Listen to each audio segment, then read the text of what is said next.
Docteur, oui, bonjour, je vous appelle, voilà, je voudrais venir vous voir, mais avant de venir vous voir, je vous pose la question pour voir si c'est de votre ressort. Est-ce que c'est possible d'augmenter la giclée?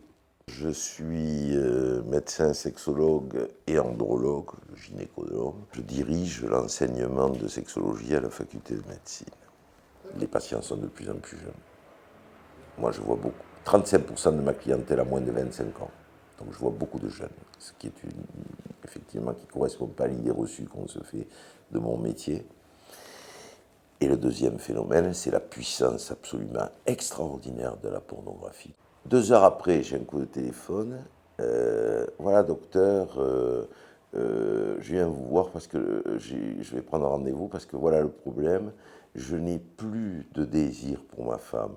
C'est beaucoup plus jouissif pour moi de regarder un film porno ou de travailler sur des jeux vidéo connectés ou des choses comme ça que de faire l'amour à ma femme. La pornographie, c'est une nouveauté technologique, mais par contre, dans les thèmes, dans les relations entre les hommes et les femmes, ce qu'ils décrivent, c'est d'une ringardise absolue et totale. Je veux dire, on n'a plus du tout ce type de relation entre les hommes et les femmes. Si on parle de la pornographie en général, je vais vous répondre qu'aujourd'hui, globalement, je pense que c'est nocif. Qu'est-ce que recherche un jeune? Quelle est sa curiosité sexuelle? C'est comment il va prendre du plaisir, comment il va en donner, comment ça va se construire. Dans les sciences d'éducation sexuelle, ils ne trouvent pas leur truc. Et ils le trouvent dans la pornographie. Ils ont l'impression de le trouver dans la pornographie. Elle est emmerdante à partir du moment où elle devient éducation. Et que les gens qui le regardent, de plus en plus jeunes, comme vous l'avez dit, s'imaginent que la sexualité, c'est ça. C'est comme un film d'horreur. Si tu sais que c'est un film d'horreur et que c'est une connerie, c'est pas grave. Si tu adhères, ça peut être gênant, quoi.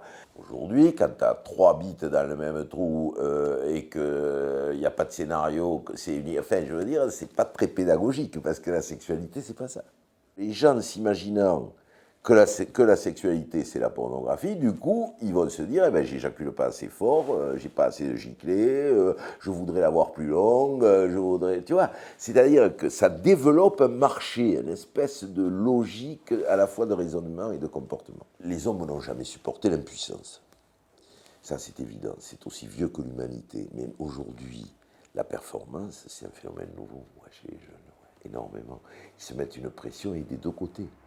C'est-à-dire, si je ne fais pas ça, est-ce que je continuerai à être courtisé? Tu as des filles, par exemple, qui se croient obligées d'accepter les sodomies parce qu'elles se disent, si je ne le fais pas, je vais être complètement à côté de la plaque.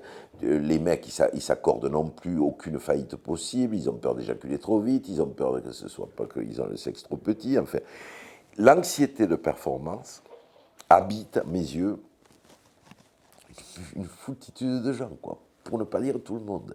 Et c'est un phénomène qui grandit parce que la performance, on est en plein dans une société de performance. C'est ça le problème. C'est de la merde. C'est le fast-food, c'est la même chose qu'est le fast-food à la nourriture.